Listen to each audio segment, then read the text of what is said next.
ajaib, Kau telah memikat hatiku. Di saat aku tak sanggup lagi, di situ tanganmu bekerja. Pertolonganmu begitu ajaib, Kau telah memikat hatiku. Kini mataku tertuju padamu, ku rasakan kasih-Mu Tuhan. Katakan, pertolongan-Mu begitu ajaib, Kau telah memikat hatiku. Di saat aku tak sanggup lagi, di situ tangan-Mu bekerja. Pertolongan-Mu begitu ajaib, Kau telah mengikat hatiku. Kini mataku tertuju padamu, ku rasakan kasih-Mu Tuhan. Kami percaya Tuhan, Kau yang memikat hati kami, Kau yang meneduhkan kami. Makasih Yesus, makasih Tuhan. Makasih Tuhan. Kau segalanya dalam hidup kami. Katakan bersama, pertolongan-Mu begitu ajaib, Kau telah memikat hatiku. Di saat aku tak sanggup lagi, di situ tangan-Mu bekerja. Pertolongan-Mu begitu ajaib, Kau telah memikat hatiku. Kini mataku tertuju padamu, ku rasakan kasih-Mu Tuhan.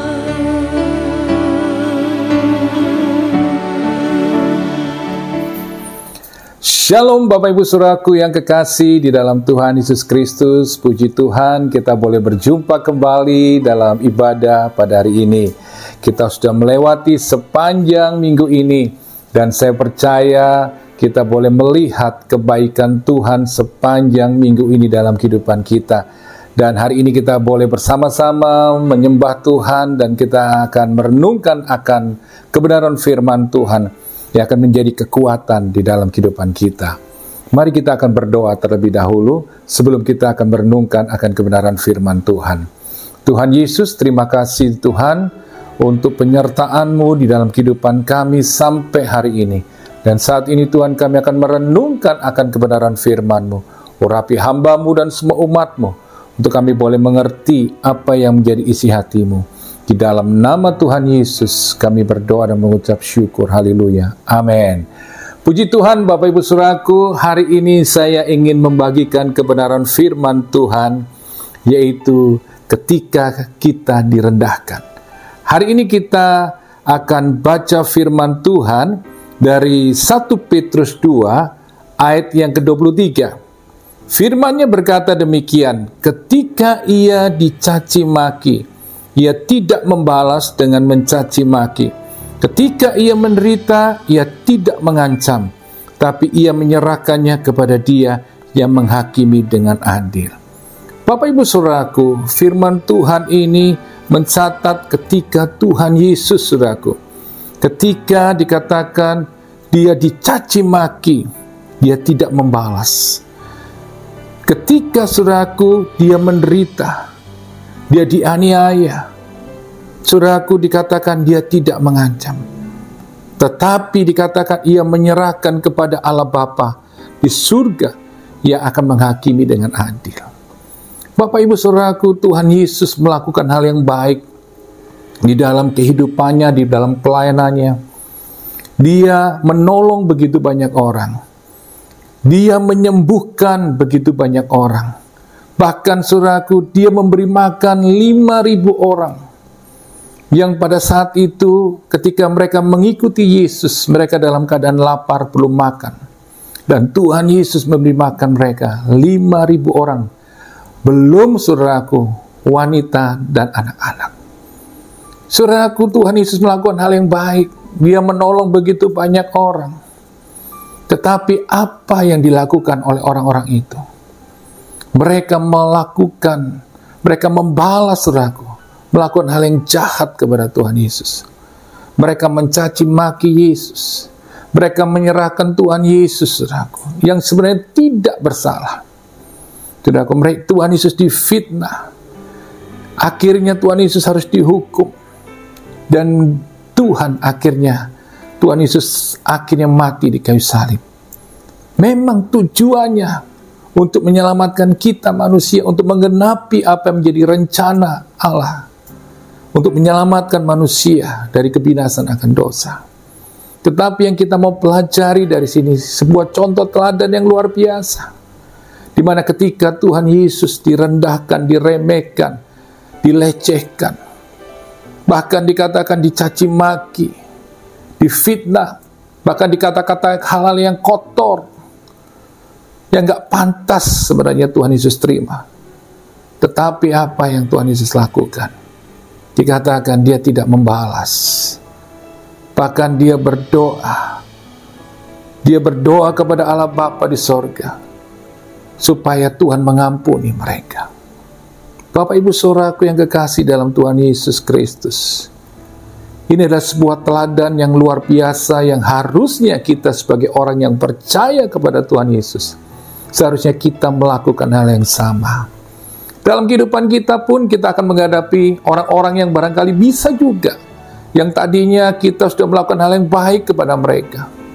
Bahkan kadang-kali kita tidak melakukan yang jahat kepada mereka, tetapi mereka melakukan hal yang jahat kepada kita, memfitnah kita, mencaci maki kita, merendahkan kita, meremehkan kita.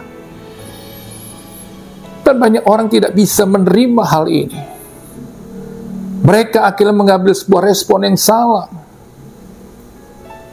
Mereka menjadi marah, mereka kecewa, mereka sakit hati. Bahkan akhirnya mereka menyalahkan diri mereka. Kenapa kok aku seperti ini? Mereka akhirnya menerima perkataan negatif orang itu. Dan kemudian mereka mulai menghakimi diri mereka. Akhirnya mereka merasa, oh memang aku tidak layak. Memang aku ini memang tidak seperti orang lain. Kita akhirnya menjadi rendah diri, kita menjadi kecewa, kemudian kita putus asa dan kita melakukan hal-hal yang negatif, yang salah, yang akhirnya menghancurkan hidup kita. Tetapi kita harus belajar hari ini Bapak Ibu Saudaraku, bagaimana kita harus meresponi ketika, apa yang respon kita harus kita lakukan ketika kita direndahkan, diremehkan, dicaci maki. Satu hal yang Tuhan katakan di Yakobus 1 ayat 19 berkata demikian. Hei saudara-saudara yang kukasihi, ingatlah hal ini. Setiap orang hendaklah cepat untuk mendengar, tapi lambat untuk berkata-kata, dan juga lambat untuk marah. Seringkali respon kita ini yang salah Bapak Ibu Saudaraku. Maka itu yang harus kita lakukan seperti Yesus katakan tadi. Kita bukannya membalas, kita bukannya saudaraku mengancam, atau kita membalas dengan mencaci maki, kemudian akhirnya kita saudaraku menjadi marah. Maka itu ada satu firman Tuhan saudaraku yang mengatakan demikian saudaraku.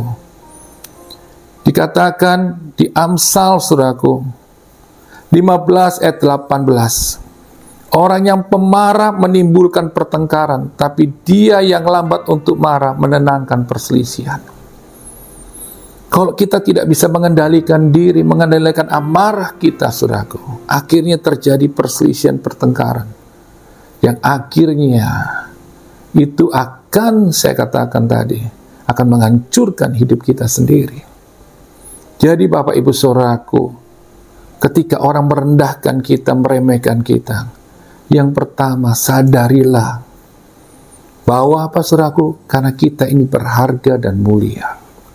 Kita diciptakan Tuhan berharga dan mulia. Jadi mereka yang merendahkan kita itu belum tentu saudaraku, mereka itu lebih baik dari kita. Jadi Bapak Ibu saudaraku, Yesaya 43:4 berkata demikian, oleh karena engkau berharga di mataku dan mulia, dan aku ini mengasihi engkau, maka aku memberikan manusia sebagai gantimu dan bangsa-bangsa sebagai ganti nyawamu. Jadi Tuhan Yesus sendiri berkata, setiap kita yang percaya kepada Tuhan Yesus, kita ini berharga dan mulia. Kalau kita menyadari bahwa hidup kita ini berharga dan mulia, sekalipun orang merendahkan kita, meremehkan kita, saudaraku, kita tidak akan menjadi rendah diri, kita nggak akan jadi marah. Karena kita tahu bahwa orang yang mencaci maki kita, yang merendahkan kita, saudara, karena barangkali bukan karena kita salah, tapi biar kalau kita benar, kalau mereka merendahkan kita, meremehkan kita, mencaci maki kita, kita harus menyadari bahwa, oh, aku lebih baik daripada orang ini. Kalau saudara marah, kalau saudara membalas, saudara nggak ada bedanya dengan orang itu. Jadi saya mau katakan hari ini, sadarilah bahwa engkau berharga dan mulia.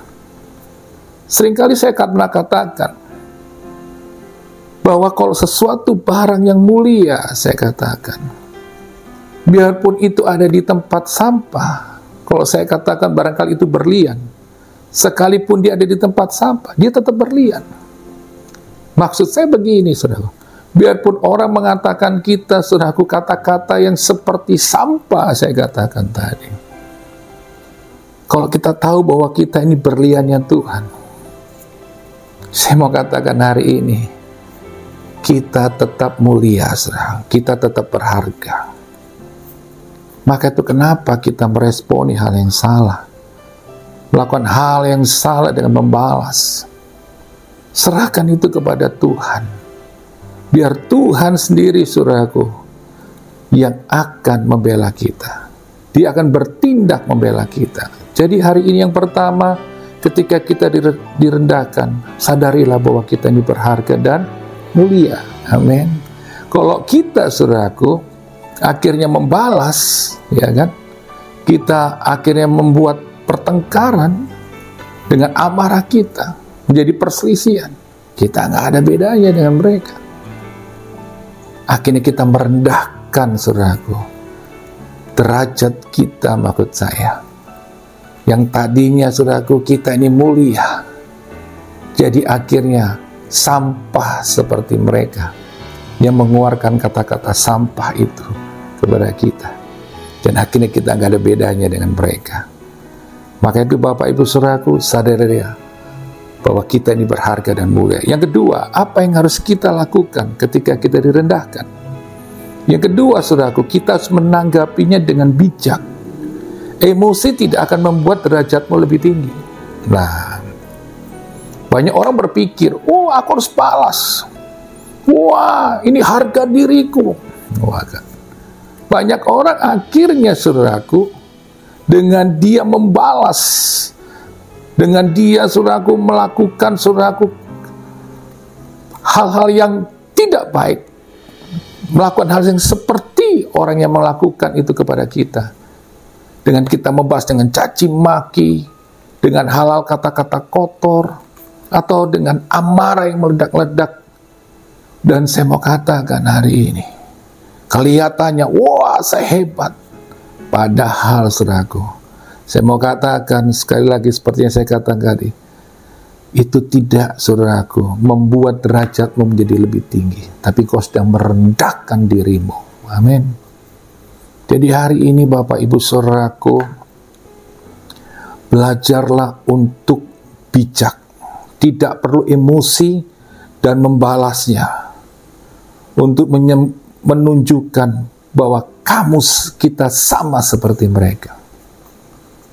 Saya mau katakan hari ini, pembalasan itu adalah bagian Tuhan. Pembelaan itu adalah bagian Tuhan. Yang perlu saudaraku kita lakukan cuma merendahkan diri di hadapan Tuhan. Dan kau menyerahkan semuanya ke dalam tangan Tuhan. Dan Tuhan yang akan bertindak membela dan mengangkat engkau.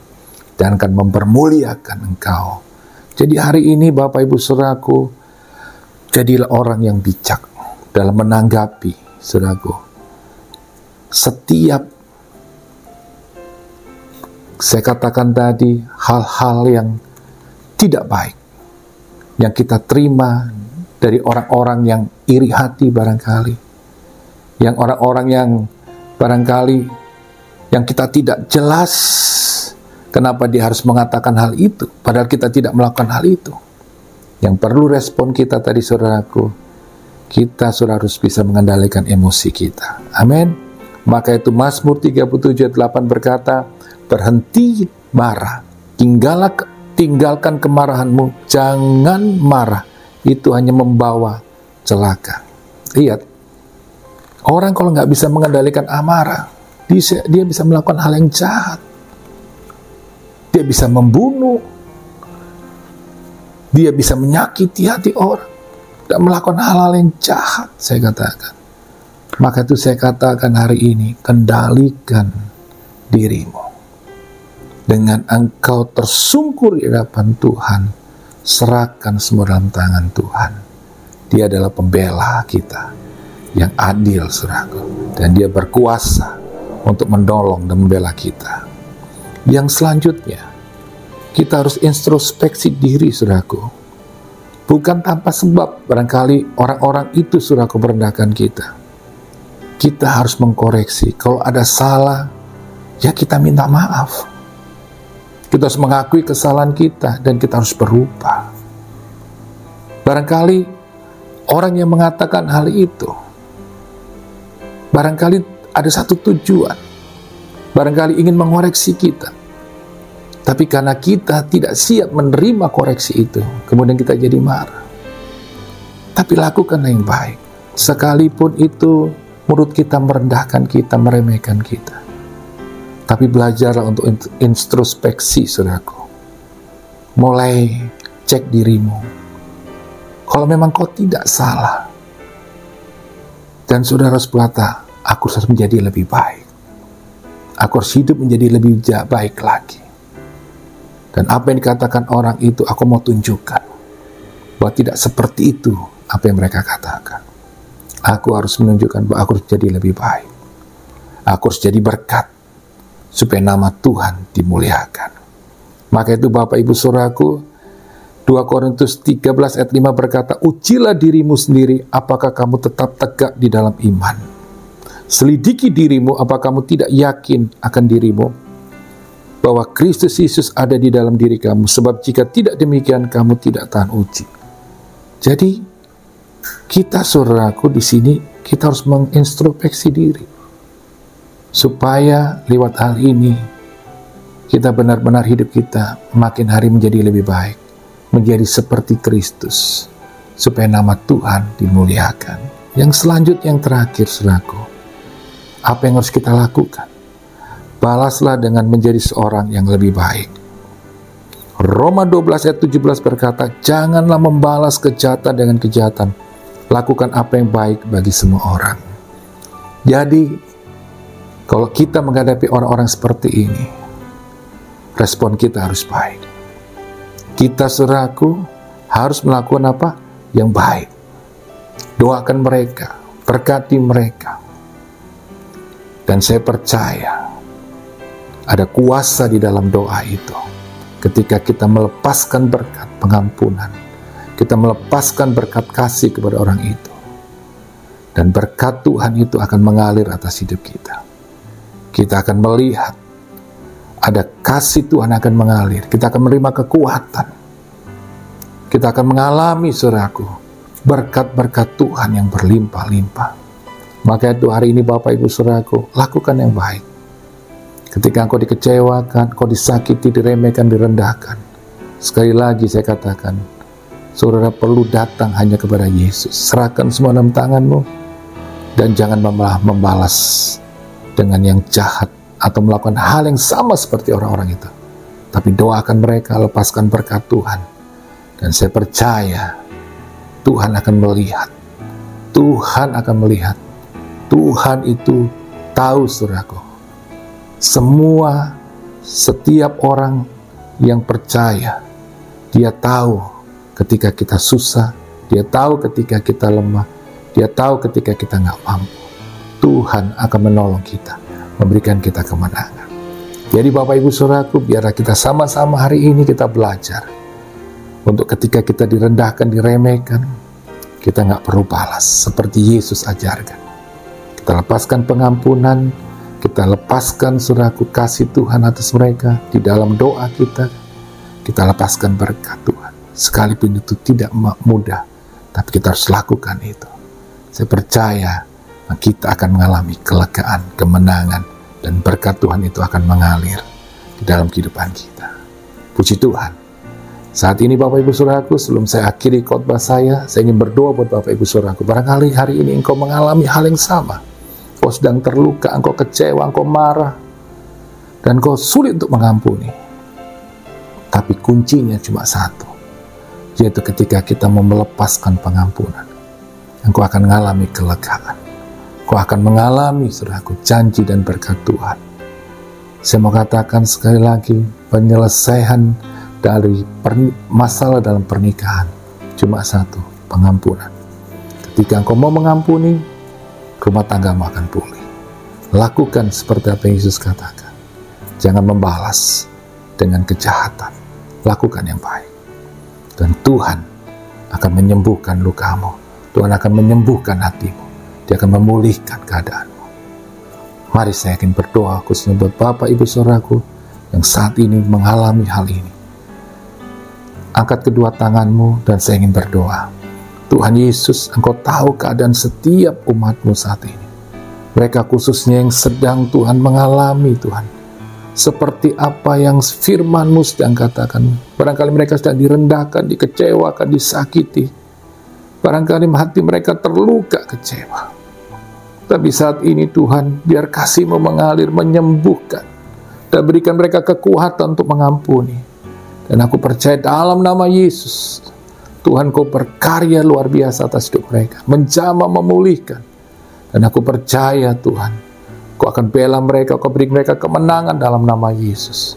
Tuhanku, Engkau hebat dan luar biasa, pembelaan-Mu nyata atas mereka. Pulihkan rumah tangga mereka, pulihkan usaha pekerjaan umat-Mu Tuhan. Berkati mereka, dan sembuhkan yang sakit dalam nama Tuhan Yesus. Terima kasih Tuhan, meteraikan firman-Mu dalam kehidupan kami. Dalam nama Tuhan Yesus, setiap kita yang percaya katakan amin. Tuhan Yesus memberkati kita semuanya, saudara. Puji Tuhan Bapak Ibu Saudaraku, saat ini kita sudah di akhir daripada ibadah pada hari ini. Sebelum kita menerima berkat daripada Tuhan, saya akan berikan sebuah informasi bahwa pada tanggal 4 Maret 2023 hari Sabtu jam 5:30 sore akan diadakan healing worship yang akan dilayani oleh Pastor Jacqueline Celosi, dan tempatnya saudaraku di Grand Ballroom Pullman Hotel, Central Park, Jakarta Barat. Mari Bapak Ibu saudaraku kita hadir bersama-sama, ajak keluarga saudara atau teman-teman saudara yang mengalami masalah, baik secara kesehatan, baik dalam masalah dalam rumah tangga, ataupun dalam keadaan situasi barangkali tidak baik yang mereka alami. Ajak mereka untuk bersama-sama menyembah Tuhan. Kita boleh mendapatkan kekuatan dari firman Tuhan, dan saya percaya dalam hadirat Tuhan kita akan mengalami mujizat daripada Tuhan. Dalam healing worship yang pertama dan kedua, banyak sekali saudaraku, banyak sekali mujizat terjadi. Karena bukan Pastor Jacqueline dan tim, tapi karena Tuhan Yesus yang melakukan itu. Ketika kita sepakat bersama-sama menyembah Tuhan, kita berdoa, dan percayalah, mujizat itu masih ada dan masih terjadi. Sekali lagi, pada hari Sabtu, jam saudaraku 5:30 sore pada tanggal 4 Maret 2023 di Grand Ballroom Central Park Hotel, saudaraku, kita bersama-sama beribadah, menyembah Tuhan dan mengalami mujizat Tuhan yang dahsyat. Dan juga Bapak Ibu saudaraku yang ingin mendukung buat pekerjaan Tuhan di Gereja Revival Worship, Bapak Ibu saudaraku bisa menabur di nomor rekening yang sudah tertera. Dan apa yang saudara tabur itu tidak akan pernah sia-sia. Tuhan akan melipat gandakannya berkatnya atas saudara semuanya. Saat ini kita angkat kedua tangan kita dan kita akan menerima berkat daripada Tuhan. Tuhan Yesus, terima kasih buat hari ini, buat ibadah yang luar biasa. Terima kasih, kami percaya Tuhan bahwa kuasa mujizat-Mu itu masih terjadi. Dan saat ini kami percaya bahwa kami mengalami mujizat-Mu itu terjadi atas hidup kami. Dan saat ini Tuhan, layakkan hamba-Mu untuk melepaskan berkat Tuhan atas umat-Mu. Di dalam nama Tuhan Yesus, terimalah berkat daripada Allah Bapa, kasih sayang daripada Tuhan Yesus, penyertaan daripada Roh Kudus menyertai kita sekarang sampai selama-lamanya. Di dalam nama Tuhan Yesus, setiap kita yang percaya katakan amin. Tuhan Yesus memberkati kita semuanya, saudaraku.